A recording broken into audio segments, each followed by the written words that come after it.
ठरी मीरवा में मुल्क अंदर वधंदड़ महांगाई के खिलाफ मुख्तलिफ समाजी तंजीमुन पारां सरफराज अली शर, मुमताज़ अली शर, मंजूर दस्ती, कामरेड शर्जील शर ऐं ॿियनि जी अॻवाणी में फाज़ल राव चौक खां प्रेस क्लब ठरी मीरवा ताईं एहतजाजी रैली कढी वई।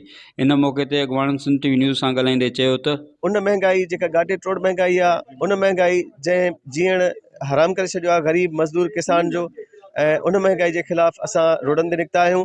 ऐं उन महंगाई जे ख़िलाफ़ असां हुकूमती पॉलिसियुनि जे ख़िलाफ़ असां रोडनि ते निकिता आहियूं।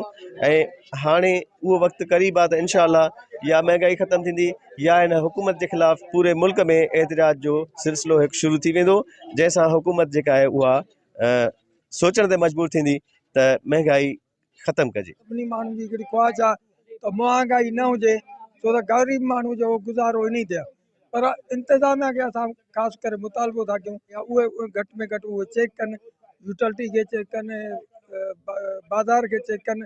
हितां जी शयूं जेके शहरनि में मिलनि थियूं पियूं, हर शइ ॿ नंबर, दवाऊं जेके तव्हां इस्तेमालु कयो स्टोर उहे ॿ नंबर, तव्हां जो खीर वापरायो था उहो इस्तेमालु कयो था उहे ॿ नंबर, तव्हां जेके हिते ॿियूं ज़रूरत जेके गिहु जेको आहे गिह जी बाजात असांखे हिते ग्रीस खाराए थो वञे पियो।